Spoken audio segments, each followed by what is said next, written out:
Hey, what's up, guys? I'm Forrest Shamlian. We are at the J1 Studios headquarters. We just had cheesesteaks, and we're here with Mega Ran. Mm-hmm. Hey, what's going on, y'all? Not too much. Ran, man, I understand that you recently just were able to quit your job as a teacher and be full-time rapper, creative, and I'm just curious, man.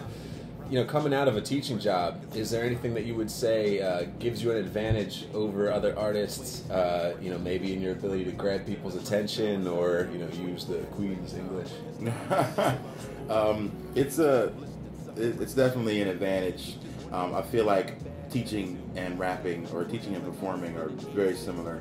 I feel like I've been already doing the same thing for a very long time. So you're used to captivating people's attention. So it's they go hand in hand, and it's just a matter of and I think the main part is as far as my mom's concerned, I do have an advantage because I did the legwork to get a degree and to create a career, and that not only was able to sustain it, but just I think the perseverance of being able to go through that and to teach at public school for over 10 years.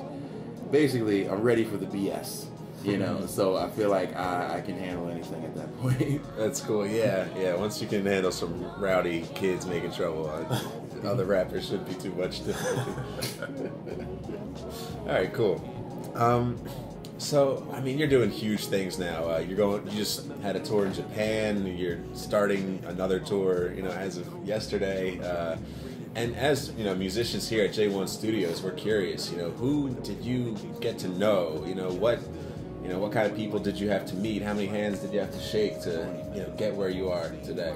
Well, every day is a chance for networking, and I feel like I was lucky. I came up in the the beginnings of the eras of the internet in the mid '90s. I was in college around that time, so I was able to be on the internet for a very long time. So just learning social media at a very early age, just being around for it, and just that part. I think for the most part, most of my networking ability came from that. And then learning to transition that into events, just going to shows, talking to people, supporting, taking photos, shaking hands, that's something that I learned at an early age was very important. And and being a teacher, I never forget a face or a name, and that can just go a really long way. Cool. Yeah, get on Twitter, right? Oh yeah, talk to people, It's a good first step. Everyone's a tweet away, So now that you're done teaching and you have all this time to focus on tours and coming up with new content, new music, we're curious if you're probably less busy than you were managing a job and a career, or if you're just as busy or more busy. Where would you say you are on that spectrum now? Way more busy. Yeah, it's, I worked 8 hours, maybe 9-10 hours teaching and lesson planning per day. It's a constant. I'm doing 16-18 hour days, I feel. I wake up early, I go to bed late, and I work harder. But it doesn't seem like work because you're working for yourself. And I feel like like the saying goes, if you're doing what you love, you never work a day in your life. And I feel like that's me. I'm doing what I want to be doing. I'm my own boss. I don't have to answer to anyone. And for that reason, I'm willing to work hard to continue and to make it better and easier for me. That's awesome, man. That actually just transitioned into the next question I had, which was basically about the work ethic. I mean, you've got these songs like The Regimen and Limitless, and man, you got so many songs that talk about the potential. No Sleep is the one that just pretty much covers what you just said. Yeah. I mean, like all these songs that tell you to just stay focused, do what you're doing, you can do anything like that, and that's awesome. And I've just been curious, listen to your music, if developing that kind of discipline came naturally to you, or if it's something you really had to develop. Oh, you got to work hard at it. It was not natural for me. I've been a perpetual slacker and a procrastinator for my entire life. All throughout school, I've done just enough to get by, or done at the very last moment. But I feel like necessity kind of brings out the best in you. So when your back's against the wall, and it brings things out of you that you didn't know you had. And so now that I know that if I don't work, I literally will not get paid, it makes me work a lot harder, you know. That I know that I have rent due at the end of the month, and I don't know what's going to happen in that month. That's going to, you know, if it's going to enable me to pay my rent. So for that makes me just work super hard. And I love the pressure, you know. I feel like performing with your back against the wall, you know, just brings so much out of you. And now I don't know any other way to do it, you know, any other speed. That's awesome, man. Yeah. Good stuff. We got Ray here, Shinigami, our OG producer at J1 Studios. Yeah, I came second, man, so okay. Yeah, you've been in the game. Basically, Ray here has, we know that he's been doing some work on the language arts project that we've got laid out in front of us here. Ray, would you like to talk a little bit about your job in there? I mean, the language arts project, that was awesome. Like, I remember when you hit me up about it and asked me, what was your thoughts on it? Like, why come to me? That's my question. Well, I feel like J1 Studios is like an extended family to me, and you know, from all the support at shows, from the, you know, amazing artwork, and just being able to hang out and have good conversations about music. I wanted to get J1 Studios involved in the music side of things, and because that was really the only way we hadn't connected, you know, at that point. And so that was my thought process going into it. And so I said, I really want to try to get you involved somehow, and I'm glad it just worked out, you know. Yeah, that was an awesome experience. Not to mention the Sideways 8 remix, having the chance to actually remix one of my favorite songs from Mega Man 9 and just put it out there. It came out great, man. It really did. And that's a track that it's a lot of people's favorite, and you put a whole new spin on it, man. So I really think it came out super dope. Good work, brother. Thank you. Cool. All right. And speaking of you know, the connections that we've maintained with you, Jason. Hey! How did you get here? Magic! Oh, yeah. My mind is blown. Yeah, it's done. It's official. Well, that was cool. Yeah, Jason's been doing the comics, the official Mega Ran comic book. Yeah. Tell us a little bit about that. Well, it started off where me and Rand were having a lot of like conversations on the phone and email back and forth, and we had already made a deal to do the art for the covers of like the album, do a lot of album art, and I was like, I at the time I was reading Mega Man Gigamix, with the mangas that they had out, and I was reading. I was like, oh my gosh, I so want to do. I was obsessed with Mega Man for like especially right then and there, because I was like, I really want to do a comic now. And at first, I was going to go with what everyone had the idea of design-wise that you've already had on your site. Mm-hmm. Like, Mega Man, just black. Yeah. You know, and I was going to do that, and I saw a couple people who've done iterations where the cannon had a mic on it. You know, stuff like that. And I was like, oh, he could just shoot sound waves and, like, you know, steal powers and all that cool stuff. But I wanted to make it something that was so unique and different from everything else that has ever come out before, and that was even different for what was going to be on J1 Studios.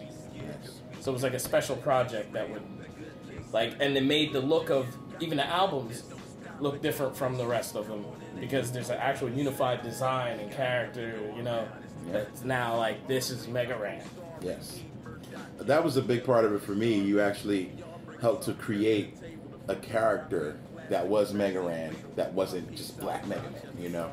Yeah. And that's something that I'd worked on in the past, and we had, you know, had some ideas and didn't have some ideas. And now I can literally say that I have my character, you know, my caricature. Like, that's me in the comic form. And then we use that to we based the 8-bit characters. I was gonna say the designs from the game. So now we have an 8-bit version of me, which all came from your design. So wearing the Equalizer shirt. He's got the Equalizer shirt on. So it all just became uniform, and I think that helped out a whole lot as far as individuality. We all want to stand out, and we want to, we imitate, and then we innovate, or something like that. So that's how it goes. And a lot of people, we're always influenced by something, but then when we can make that our own and take those ideas and then project new ideas and new thoughts and create something that's original, that will stand on its own and will hopefully withstand the test of time. So I think we did that with Creative. I mean, so far it's been proving to be a success, an ongoing success, because the comic is getting a lot of popularity. People are really into it, man. They come, you'd be surprised all the emails I get from people asking me about the comic and when's the next one coming, and wow, I'm really excited, I love it, I can't stop reading it, I'm just so excited, so we have been able to generate excitement which will outlast even, maybe even the music, because the music was created for that, but the comic is such a completely, alternate universe. Right. That it will continue to live even independently of the music. Now, there were certain things that I did that kind of helped keep this going, like having the character Z-Dub, and creating a look for this character. Yeah. And creating like all these different characters from around the world, so it ends up having that Street Fighter vibe. It's something that like people of the nerdcore community can appreciate. You know.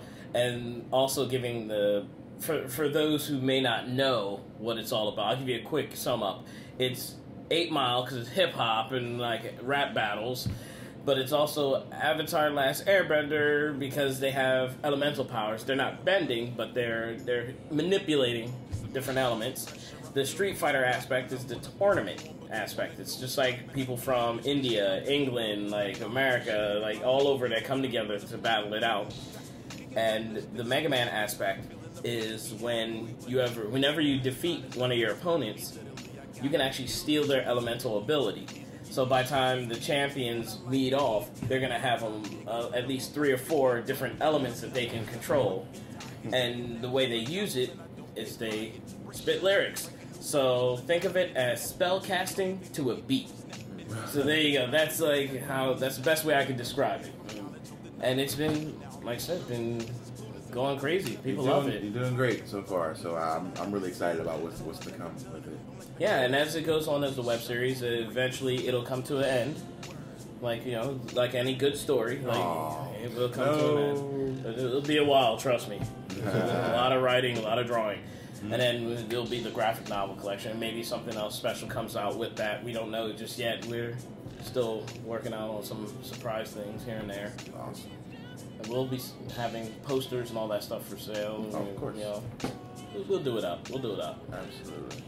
All right, yeah, awesome. I guess the last thing then is this remix contest that I was curious about initially. I mean, it sounds like right now there's an ongoing contest to remix one of your pieces of music. And yeah, there's a website, The Farsighted.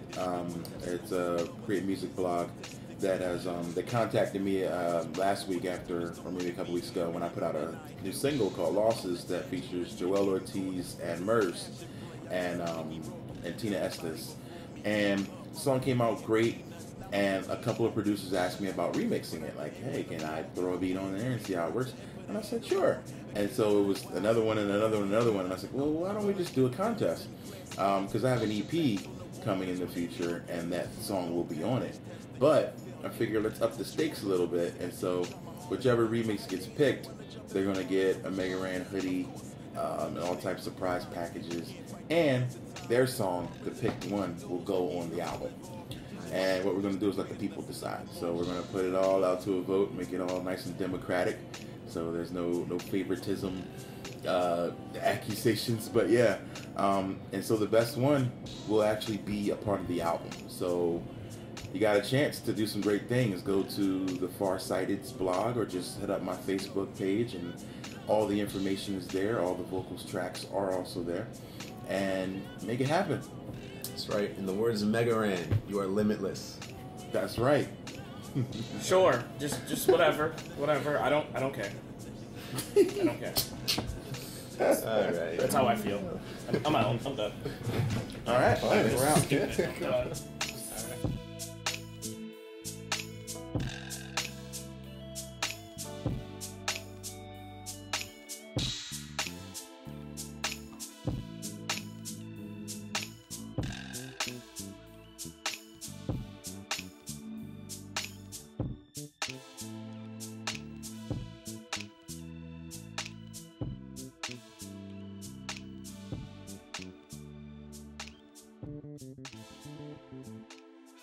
first heard Rand's music after listening to the Megas Get Equipped album.